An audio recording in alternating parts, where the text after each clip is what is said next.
Arthur Greville, despite being an extremely loving father towards him, did not wanted his son to lag behind others of his age and would always try to persuade him to just watch him train, but Asher, who liked doing business more than fighting, always denied him. He would have tried to be harsh on him, but his wife Sylvie gave him a death glare when he once tried to do so.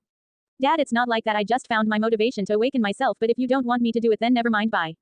No, wait, Arthur shouted on his phone. He got the chance he always wished for, and would he waste it now?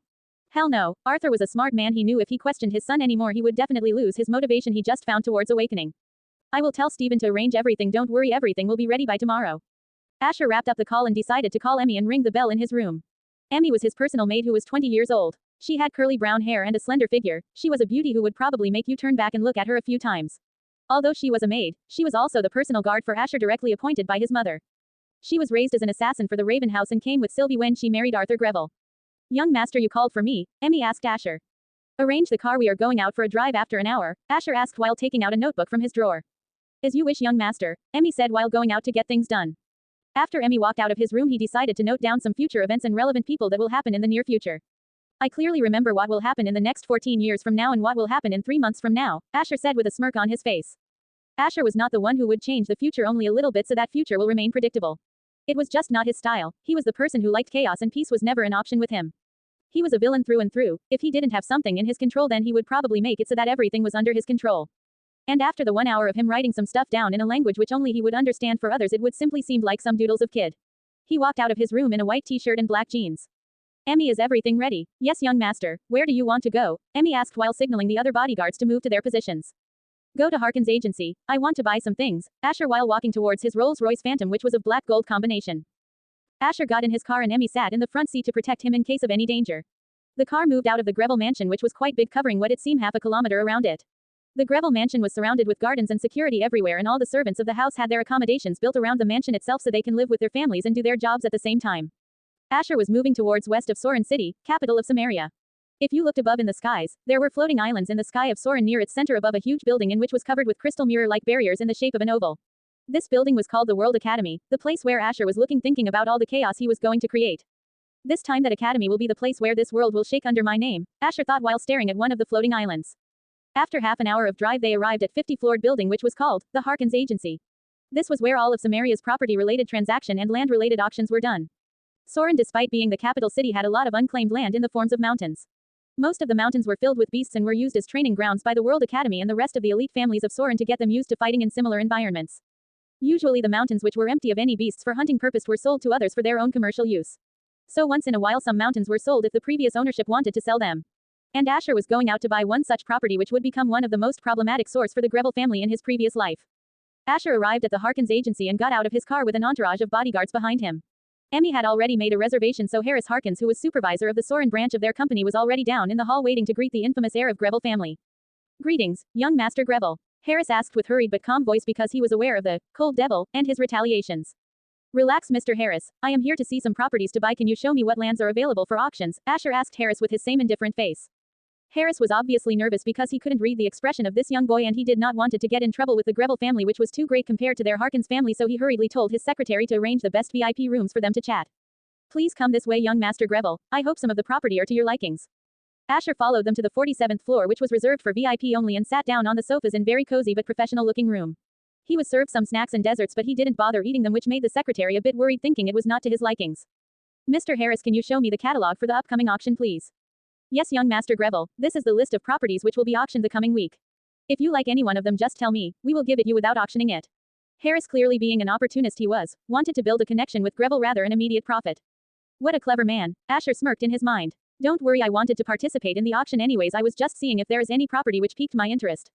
Asher wanted to grab the opportunity from his opponent's hand in front of them to relish their despair when they later find what they just lost. He clearly remembered what the system has told him about fate points and he was going to do just that. Harris disliked how he lost an opportunity for expanding his network, but he nevertheless catered to Asher in hope of making a good impression on him, thinking, this cold devil will go big anyway, so I should get some connections with him. Asher, who could see through his facade, just kept his usual face and left after the chat was done. Asher got back to the mansion and changed to get comfortable and arranged some business-related documents. Asher in his previous life thought of increasing his power and training a tiring task. He rather liked just using his brains to flourish their business, but knew that being weak was not a great thing in a world where the strong ruled. So he decided he would start his awakening and training when he turned 15 before joining the World Academy. The day ended and both the Greville couple were back home. The dinner was set on table which was quite large for a family of 4, but this was a common thing for all elite families as they would usually greet their guests at the table when they visited them. Arthur Greville was ecstatic from the sudden found motivation of Asher, but Sylvie thought her husband forced Asher to try awakening a year and a half before the agreed date, so she decided to ask Asher, who was in front of her cutting his steak. Asher, I heard you wanted to try awakening. Did your dad force you to agree? Don't worry, if that's the case I will make sure he never talks to you, Sylvie said while glaring at Arthur. Arthur almost choked on the bite he has just taken and started coughing. Don't worry mom, I just wanted to start my training a bit early. You can say I just got some motivation to strengthen myself before joining the World Academy. And it would not look good upon the Greville name if the heir was a lazy guy, now would it? Asher cleared the issue before his father, who was choking on his food, got more scolding from his mother. Sylvie, despite being a strong woman who was referred as a demon from the people who knew her, was just a soft and caring mother for Asher. Her heart always wanted her son to smile and be like other children, but she didn't know what could melt the heart of her son. If you wish to awaken I will not stop you, but as you are awakening a bit later than others, you might find yourself a bit behind, but don't let it get you, okay? Sylvie said to Asher, worrying he might compare himself to others and get depressed. Whatever results you get from awakening, don't forget you are the heir of Greville and nobody can look down on you, Arthur said while clearing his mouth as he finished his food. You guys don't need to worry, I know what I am doing, and knowing me, do you think I will get depressed? Asher said as he was getting up to leave room as he finished his dinner, while subconsciously a smile emerged on his face. Asher left the room, but there was a weird silence in the room. Honey, he smiled. I thought I hallucinated for a second, but did we saw the same sight? Arthur told Sylvie as they were both surprised as they did not remember when they saw their son's last smile. He always carried an indifferent face regardless of the situation he was in. Arthur, make sure his awakening doesn't go unhindered and get him the best resources you can arrange. I don't care about the cost, just make sure he gets the best, Sylvie told Arthur with a hint of excitement in her voice. Sylvie did everything to see her son smile. She never told no to him when he asked for something, and due to this many people thought she was spoiling him too much. But for a mother whose only wish was to see her son happy, she didn't care how the world saw her. Did you think I would be petty after that sight? Don't worry, I will make sure he gets the best of the best, Arthur said while calling Stephen, the head butler of the Greville family. Stephen was a man who was in his 50s and had seen Arthur grew up as a child, but he was surprised to see him so excited to do something in the past 15 years. The times he remembered his state similar to this was when he married Sylvie and when his kids were born. Morning arrived, and Asher got ready for his awakening, which was arranged quite quickly despite his sudden request. Asher and Emmy got in the car and arrived at a teleportation gate near the southeast part of Soren, which was quite bustling with people going around. The car stopped around the two big semicircular shaped stones with some blue glowing carvings on them, placed with one of them behind the other, forming a circle if you looked at it from the front side. This was the teleportation gate, which was used by the people to go to certain floating islands and faraway places. Emmy got out of the car and signaled their security group to clear the premises. Asher got out of the car and moved towards and stopped at the circular runic carvings just below the teleportation gate. Their destination was the famous Mage Tower of the Mage Association, which was located on one of the floating islands in Soren. Why did Dad bother going to the Mage Tower for awakening? We could have done it in our mansion as well, Asher thought, remembering that in the past life, he awakened in their estate's mana room instead of going to the Mage Tower. Well, I don't dislike it, and the Mage Tower will have a better mana room anyway. The reason Arthur chose the Mage Tower was that their mana rooms were the best in the whole world. And the awakening result would be easier depending on the mana quality concentrated in the room as well. It seems like Dad got quite excited over me awakening so much so as to go to the Mage Tower for a simple awakening, Asher said when he arrived at the Mage Association's floating island. It should at least be this much for young master. You simply deserve this, Emma said in a proud voice while puffing her chest out. She always looked at Asher like a little brother who deserved everything in the world. Her mental image of Asher was of an innocent puppy whom she had taken care of since he was a 5-year-old. If someone had heard her thoughts, they would have screamed how the hell this cold devil looked like a puppy to her. Asher was amused at her response. She had been quite loyal to him in the past life as well. As they were walking out, they got into another car from the teleportation gate and started driving to the Mage Tower. They reached the Mage Tower in 15 minutes as there was no speed limit on floating islands. As everybody who was there was not a civilian but above F-rank hunters. They were able to cope with and react to high-speed cars running through the island. Asher got out of the car and saw the sight of the marvelous white tower soaring high in the sky. The tower consisted of 100 floors, all imbued with space magic, so the interior was way bigger than what it seemed outside. Arthur was waiting with Stephen, who carried a big square black suitcase, which carried a mana gem that would be used by Asher to awaken as a hunter. Asher, come here, we need to move to the 90th floor for the awakening, Arthur said while moving happily towards the lift. If anyone had seen him acting this way, they would have forgotten that he was the fearful head of Greville, who was renowned as an S-rank swordmaster.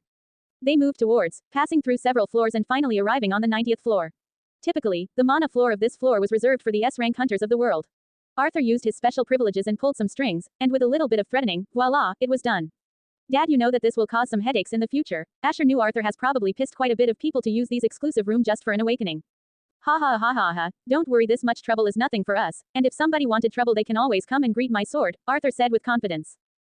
Asher and Arthur arrived in front of the door, which had, Greville, labeled in gold on it. It was clear that this whole floor was a luxury above others, just looking at the mana concentration outside the room, which was comparable to the mana room in their estate. So this is your son, Arthur. Quite a dashing fellow to look at, an old man walked in front of them and said while his eyes were on Asher. Asher, meet the old man of the Mage Association, Edward Amaris, one of the SS rank hunters in this world, Arthur said while introducing the old man. Edward Amaris was actually one of the Mage Association elders who was acquainted with the Greville family and helped Arthur arrange the mana room for Asher. Asher gave a look towards Edward and he could feel a strong mana force emanating from his sheer presence. Seeing how only the pressure of an SS rank hunter was capable of killing him made him remember that he was no longer one of the strongest men in the world, but he knew he could make it to that pedestal much earlier in this life. Hello, I am Asher von Raven Greville, Asher said while still wondering why this old man was here. Oh, are you wondering why I am here? Ask your father about this, Edward sighed while smiling towards Asher. Yeah, I forgot to tell you. Old man Edward will help you accommodate the mana gem during your awakening, Arthur said while signaling Stephen to hand over the suitcase to him. Let's go inside the room first because the thing inside it is quite a shocker for this old man, too, Edward sighed while smiling towards Arthur. Arthur and Asher followed Edward into the room. It was a white marble room with runic language all over the borders of the room. Even not knowing what the runes did, Asher could guess they were mana gathering runes and were probably some of the best ones because the Mage Association monopolized almost 90% of rune masters. Asher could have guessed that his awakening this time was pretty different from his previous one, maybe due to his parents being happy that he tried to awaken early or some other reason because his previous one did not require another person to help him, especially an SS rank hunter who specialized in magic. But when Arthur opened the box, oh boy, he was shocked. What Arthur had just pulled out was an S rank mana gem, which was not even sold anywhere in the world and was only used during item exchange of equivalent worth. A mana gem was a highly rare mana stone, which dropped when you killed monsters which were formed in dungeons and only above rank sea beasts formed a mana gem. People used mana gems for their awakening because it was a pure form of mana with less impurities than a mana stone, and there would be no injuries while forming your mana core during your awakening. In his previous life, he used a rare A rank mana gem, which was so costly it alone could buy a couple of lands in Sorin. But despite being only one rank above, an S rank mana gem was incredibly rarer than an A rank mana gem because there were fewer S rank beasts compared to A rank, and even a marginal amount of those S rank beasts dropped a mana gem. So the supply was so low that even S rank hunters had difficulty getting an S rank mana gem. Asher, though grateful, could see that his father had just used his own mana gem, and this was pretty much the case because when you form your mana heart, you can increase your level in two ways. First, gradually absorbing mana from your surroundings and consolidating it in your mana core, increasing its power. Second, you use mana gems to move that mana inside your body and gently nourish your mana core with it. But absorbing mana through a mana gem is not advised because it will not allow your mana capacity to naturally grow, it will be filled before it could have grown bigger. Mana gems should only be used as assistance when you reach the peak of your rank and encounter a bottleneck to cross the threshold and rank up. Arthur was already at the peak of S rank, and this mana gem, along with a few more, would have helped him become SS rank like in his previous life. But he was losing one of his S rank mana gems for Asher. Dad, I can use an A- rank gem just fine. You don't need to waste this, Asher said, meaning what he said. It didn't matter to him what gem was used in his awakening because his special bloodline would balance it out. Don't even try to convince me. Your mother would probably beat me to death if I cheap out here, Arthur said, giving him a look that said it can't be helped. Sigh. Okay, if that's what you want, let's start, Asher said to Edward, who was just smiling, looking at the soft father and cold son duo. Asher took off his shirt and sat in the meditation position. Arthur took out the S rank mana gem, which was a blood red, with a radiant-shaped fist-sized gemstone. He placed the stone in Asher's hands and signaled Edward to start. A normal awakening was not difficult. The person usually absorbed ample amounts of mana from the gem or the room they were in. The mana gem usually helped complete the formation of a mana core in the heart. Civilians were generally awakened at the age of 12, as declared by the World Association for Common People to follow. For common people, the awakening process involved forming their mana core in the initial stages and gradually growing it over time. Depending on their talent, a person's mana core could be formed between the ages of 13 and 19. The World Association would then pick talented individuals under 15 to join them and send them to the World Academy. They would evaluate their results upon graduation and scout them accordingly. Rich people, like Asher's family, did not have to wait for their children to form their mana core. They could afford a mana gem solely for a person to use and awaken their children immediately. This was also a way for people in power to control newly awakened hunters. Little boy, focus on my mana movement inside your body and guide the mana from the gem accordingly. Be careful not to lose focus during this, as it may damage you severely, Edward sighed while placing his hands on Asher's back. Arthur was not worried about anything happening to Asher because he believed in his son's talent and Edward would stop the awakening if something went wrong. Asher, who already knew how to form a mana heart, let Edward guide the mana through his upper chest area and stir it in the direction of his heart, just like normal blood circulation. Asher guided the S-rank mana gem's energy, following Edward's guidance.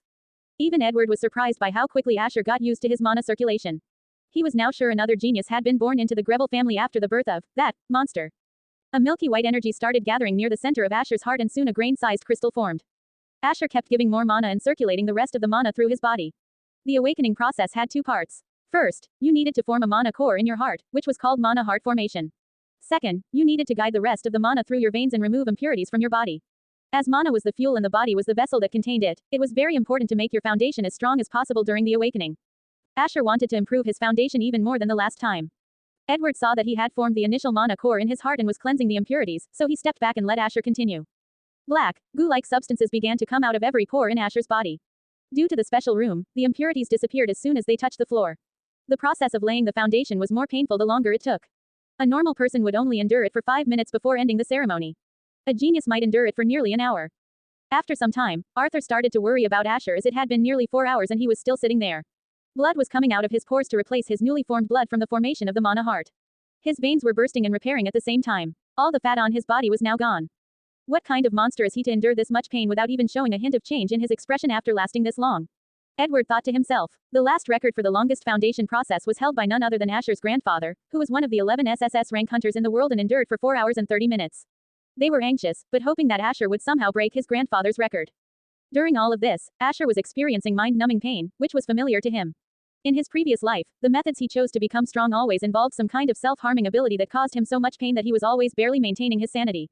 Asher's ability to stay calm and indifferent, coupled with his high intelligence, allowed him to keep himself sane. Asher's whole body was now burning red, steam coming out of his body. Blood was pouring out of his body, staining his pants with a crimson red. Even though the mana room was removing any residual that came out of his body, the stench of iron was heavy in the air. Asher was at the 4-hour, 30-minute mark. He had beaten his grandfather's record and was on his way to set a new record.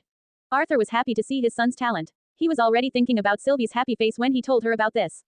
Asher, who was focusing all his attention on cleansing, finally stopped at a total time of 5 hours and 12 minutes. He opened his eyes to feel his newly set foundation and stood up to move a bit.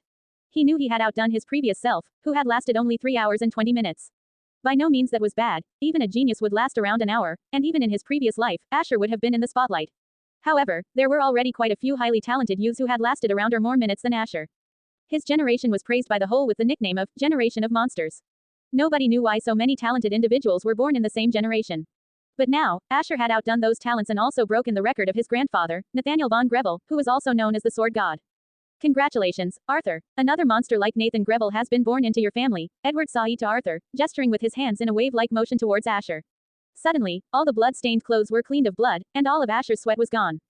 Asher nodded his head to appreciate Edward's consideration and Edward just smiled back at him. But it seems like I need to tell father about this before we announce it publicly, Arthur said, taking some things into consideration. No need to announce it. Just tell it to grandfather. I don't want too much attention right now. It will be a fun surprise for the whole world when the World Academy starts, Asher said with a smirk on his face while he was putting on his shirt. And Dad, I am quite tired from all this. Let's go back home and discuss this issue at a later date, Asher quickly said before Arthur could say anything, causing him to close his mouth. Sigh okay, then we will do that, Arthur said with a sad voice. He was very excited to announce his son's heaven-breaking talent to the whole world, but he couldn't do it if Asher was against it. And thank you, Mr. Edward, for your help this time, Asher said, conveying his gratitude. Oh, don't worry, this old man also got to see your monstrous talent, Edward said while laughing. Asher left the room, leaving Arthur and Edward who were chatting happily. He wanted to call out the system, but he waited until he reached his home, where he would not be disturbed. Him and Emmy left without Arthur because he would probably head back to his office before going home. Asher reached the Greville estate and told Emmy to make sure nobody disturbed his rest. When he got back in his room, though he was feeling very tired, he called out to check the system. System, congratulations to the host for completing the first main quest. Do you want to redeem the reward for your quest? Closing square bracket. Asher was already waiting to check what he would get instead of his rank S bloodline mana control. Somewhere in his mind, he didn't want to part ways with his mana control, but he knew to get stronger, he needed to sacrifice something. Do it. Claiming reward. One-time bloodline change rank. Used. Warning beep asterisk asterisk asterisk asterisk asterisk beep asterisk asterisk. What happened? Asher asked not knowing what was happening. Host this bloodline you will get is too powerful to assimilate with your body. You will experience unimaginable pain which may render your brain useless and killing you in the process. Do you wish to continue? Asher already knew his answer he thought, pain. I have handled it my whole life. Continue. Host, the system will create a sound barrier around you. I wish you good luck. A circular, translucent barrier formed around Asher as he sat down with his legs crossed. Initializing, bone marrow replacement, 0.9%. Asher felt so much pain that even his indifferent face showed lines forming on his forehead. Asher's bone marrow went through massive changes as a black mana erupted around him, assimilating with the bone marrow tissue and changing it. Commencing bloodline injection, 1%. A chilling, light blue energy erupted and forced its way into Asher's mana heart, moving up towards his spinal cord to his brain. At the same time, a boiling red energy emerged and moved towards his abdomen, heading towards the blue energy. Asher's brain was experiencing two polar energies that were not harming it, but the pain he was experiencing was too much. Asher thought the system didn't take his past life into account when it said he would need to endure pain, but he didn't know the system had warned him after carefully assessing him.